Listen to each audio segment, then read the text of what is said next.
नरेंद्र मोदी जी, मंचासीन सभी वरिष्ठ मंत्रीगण, यहां उपस्थित हमारे भारत सरकार के मंत्रीगण, संसदीय बोर्ड के सभी वरिष्ठ सदस्यगण और हमारे पत्रकार मित्रों, आज इस संकल्प पत्र के लॉन्चिंग के अवसर पर हम सब लोग यहां एकत्र आए हैं और इस कार्यक्रम में हम सबको आदरणीय प्रधानमंत्री जी का संबोधन सुनने को मिलेगा और संकल्प पत्र अगले 2024 से हम किस प्रकार से देश की सेवा प्रधानमंत्री मोदी जी के नेतृत्व में करेंगे, इसके बारे में हम सब लोगों को जानकारी मिलेगी। आज इस अवसर पर सबसे पहले तो मैं आदरणीय प्रधानमंत्री जी का आज के कार्यक्रम में आने के लिए हार्दिक अभिनंदन करता हूं और स्वागत करता हूं। प्रधानमंत्री जी जब भी पार्टी की कोई भी गतिविधि होती है, उस गतिविधि के साथ वो अपने आप को जोड़ते हैं और जैसा मैंने पहले भी कहा है कि तमाम प्रधान प्रशासक होने के नाते जिम्मेवारियों को निभाते हुए पार्टी उनकी हमेशा पहली प्रायोरिटी रही है और पार्टी को वो हमेशा जब भी हमने समय मांगा तो उनका मिला है। आज वो फिर इस चुनावी कार्यक्रम में और अन्य व्यस्तताओं के बीच में हम सबके बीच में हैं। आपका पुनः अभिनंदन और स्वागत है। आज भारत रत्न डॉक्टर भीमराव अंबेडकर जी की जन्म जयंती है। हम सब की ओर से उनको श्रद्धांजलि पूर्वक नमन। और हम सब जानते हैं कि डॉक्टर अंबेडकर जी ने अपना सारा जीवन सामाजिक न्याय के लिए पूरी ताकत के साथ सामाजिक न्याय की लड़ाई उन्होंने जीवन भर लड़ी। ऐसे डॉक्टर भीमराव अंबेडकर जी के रास्ते पर चलते हुए भारतीय जनसंघ से लेकर भारतीय जनता पार्टी हमेशा इस विचार को और सामाजिक न्याय की लड़ाई सत्ता में रहे तो भी और सत्ता में न रहे तो भी हमेशा इस सामाजिक न्याय की लड़ाई को हम सब लोगों ने लड़ा है। हम जानते हैं कि आज संकल्प पत्र को लोकार्पण होगा, लॉन्चिंग होगी, लेकिन हम सबको यह भी ध्यान में रखना चाहिए कि भारतीय जनता पार्टी और शुरू में जनसंघ काल से लेकर यह वैचारिक अधिष्ठान आइडियोलॉजिकल बेस्ड पार्टी होने के नाते एक विचारों को लगातार आगे बढ़ाते हुए उस वैचारिक अधिष्ठान की यात्रा में हम सब लोग सम्मिलित हैं और हर बार जब चुनाव आता है तो उसी वैचारिक यात्रा को आगे बढ़ाने का क्रम हम सब लोगों ने किया है और उसको आगे बढ़ाया है।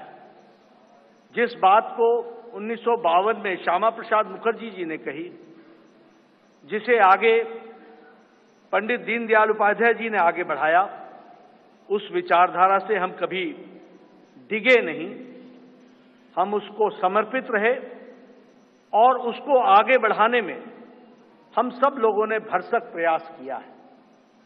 और हम कह सकते हैं कि मैनिफेस्टो या संकल्प पत्र यह उस विचारधारा, उस वैचारिक अधिष्ठान का अनफोल्डमेंट है। उसी को आगे किस तरीके से बढ़ाया जाए, उस यात्रा को आगे बढ़ाने का काम हम सब लोगों ने किया है।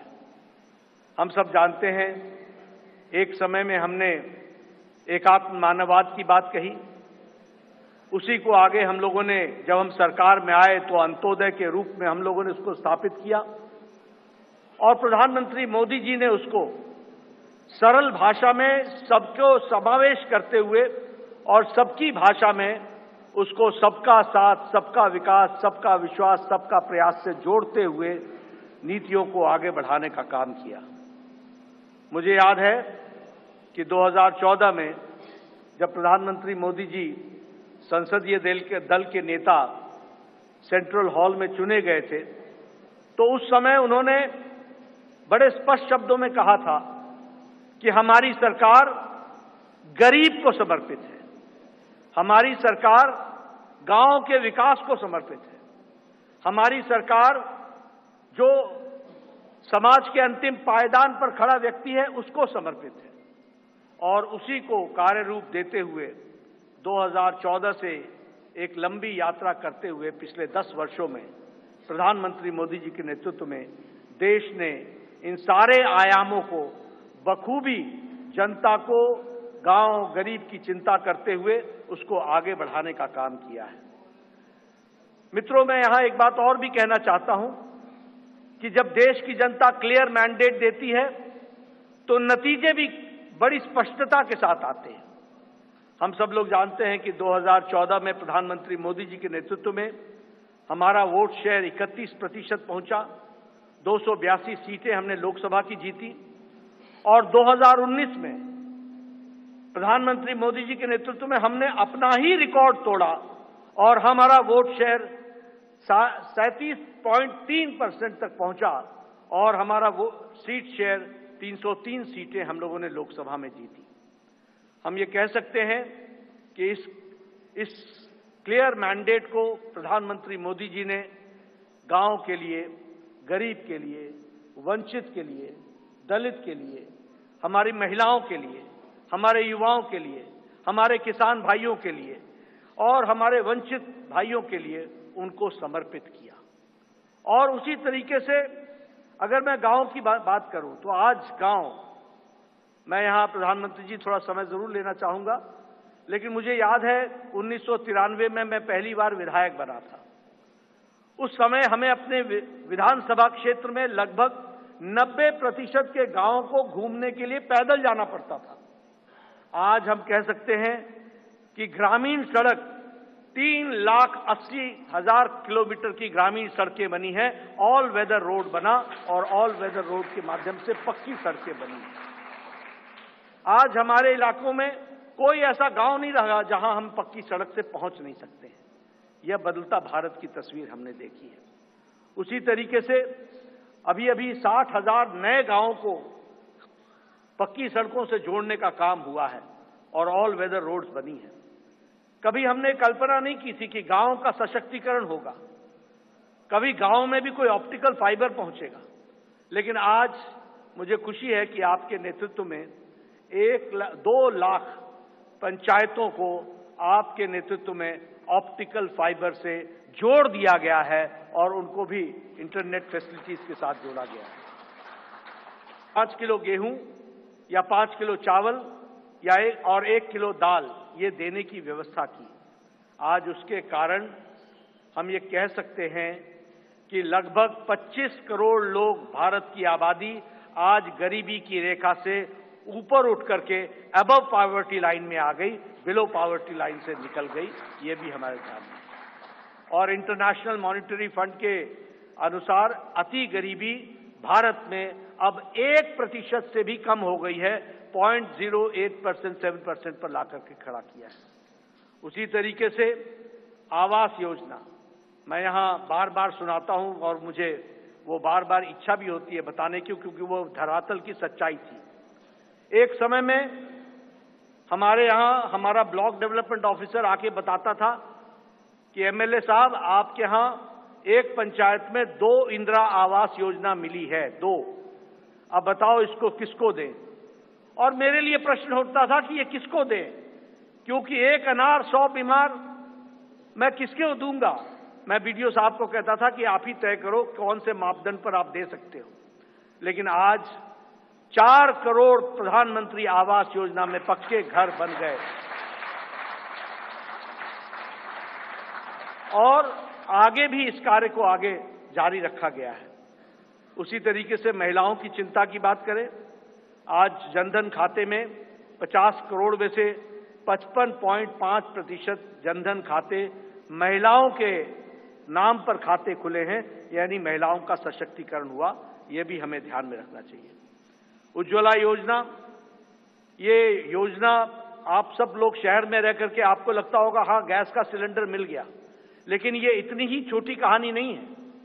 हमारी बहनें गांव में 5 बजे सुबह उठती थी, जंगलों में जाती थी, लकड़ियां काटती थी, आ करके चूल्हा जलाती थी, फूकनी से फूक फूक करके चूल्हा जलाती थी, धुआं को अपने छातियों पर लेती थी, रेस्पिरेटरी सिस्टम डिसऑर्डर होता था और आंखों में पानी आता था और घंटों के बाद वो जाकर के चाय बना पाती थी।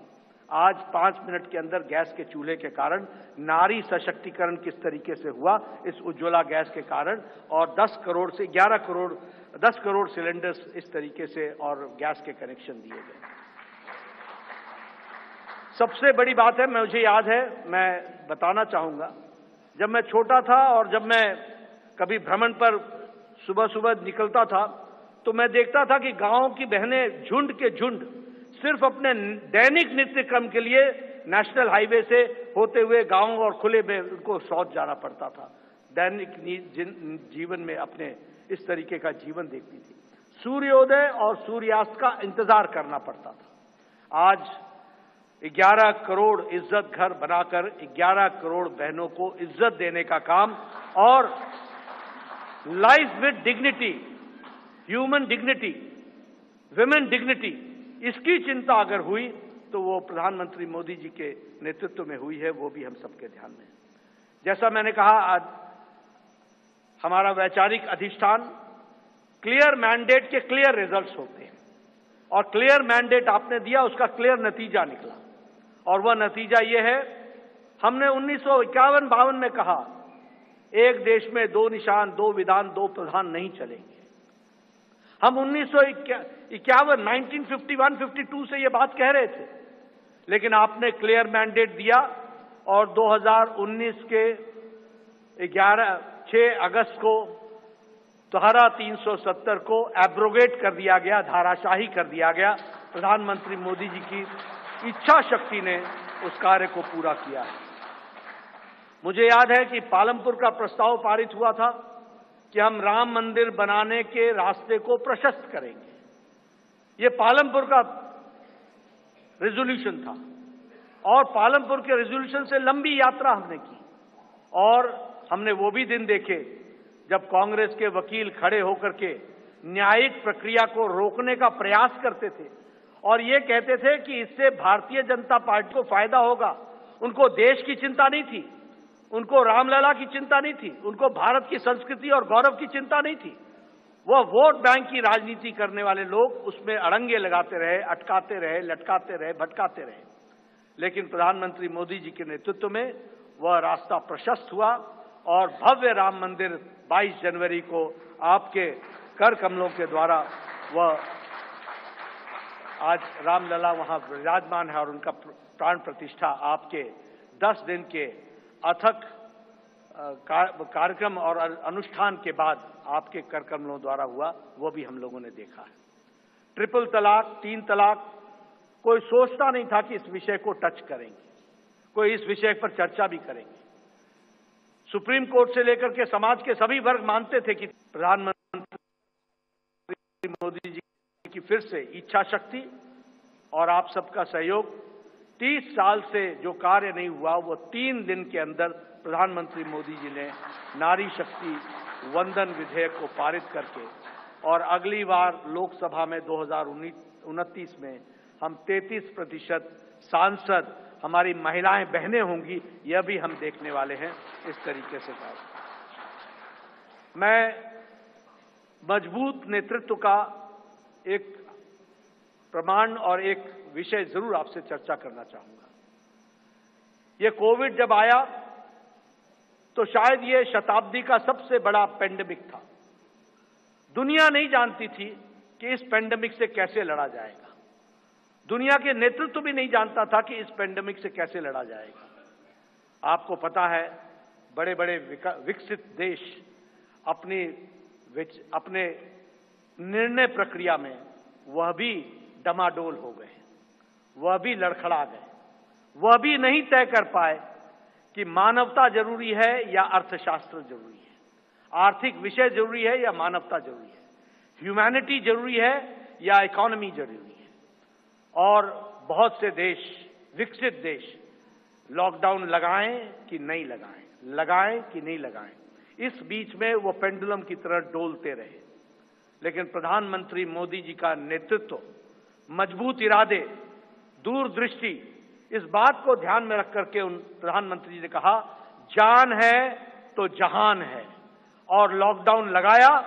और जहां हमारा देश कोरोना से लड़ने के लिए तैयार नहीं था, वहीं 2 महीने के अंदर कोरोना से लड़ने के लिए प्रधानमंत्री जी ने देश को तैयार किया और फिर कहा जान भी है और जहान भी है, और फिर लॉकडाउन को हटाते हुए और दुनिया के नेतृत्व ने और दुनिया के लोगों ने इस बात को माना, इस बात का लोहा माना कि प्रधानमंत्री मोदी जी का कोरोना से लड़ने का स्ट्रैटेजी और उनका तरीका दुनिया में स्थापित हुआ कि वो सबसे अच्छे तरीके से मानवता के लिए कार्य किया गया। इस बात को भी हमने देखा। मैं बार बार इस बात का जिक्र करता हूं, हम तो हमेशा रिसीविंग एंड पे रहते थे। इस देश में ट्यूबरक्लोसिस की दवा 25 साल बाद आई, कोई दवा 28 साल बाद आई, टेटनस की दवा 30 साल बाद आई, जापानीज इंसेफ्लाइटिस की दवा यहां 100 साल बाद आई। लेकिन कोरोना, प्रधानमंत्री जी ने 20 अप्रैल 2020 को टास्क फोर्स बैठाया और 9 महीने के अंदर 2 वैक्सीन दी और 220 करोड़ डोज दे करके देश के लोगों को बचाने का भी काम किया, और देश के साथ साथ दुनिया को भी वैक्सीन मैत्री में 100 देशों को भी हमने वैक्सीन पहुंचाई, ये भी हम लोगों ने देखा। और डबल डोज के बाद बूस्टर भी लगा, यह भी हमने देखा। मैं यहां यह भी बता देना चाहता हूं कि यह सबसे तीव्र गति से चलने वाला वैक्सीनेशन प्रोग्राम था।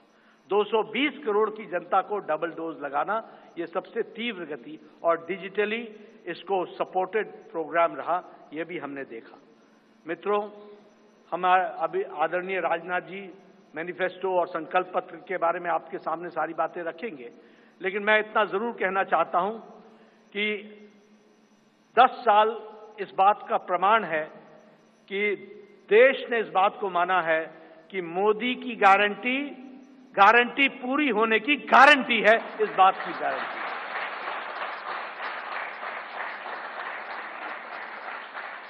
और यहां मैं स्वास्थ्य से जरूर जुड़ा हुआ विषय जरूर कहूंगा। मैं जब स्वास्थ्य मंत्री प्रधानमंत्री मोदी जी ने बनाया 2014 में, और जब मैं वर्ल्ड हेल्थ असेंबली में गया तो वहां हमारे बारे में ऐसा सोचा जाता था कि ये one of the following countries हैं, ये फॉलो करने वाले देश हैं।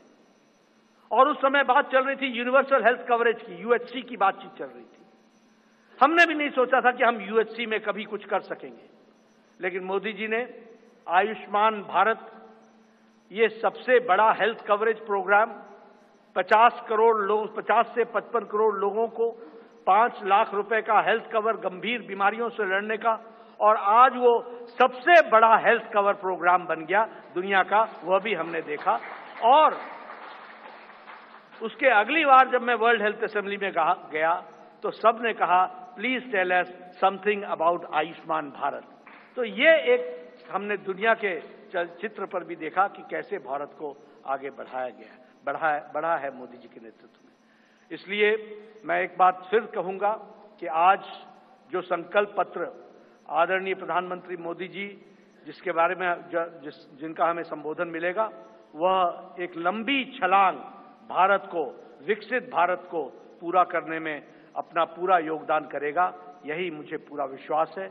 इन्हीं शब्दों के साथ मैं पुनः प्रधानमंत्री जी का और आप सबका धन्यवाद करता हूं कि आप सब लोग इस कार्यक्रम में शामिल हुए।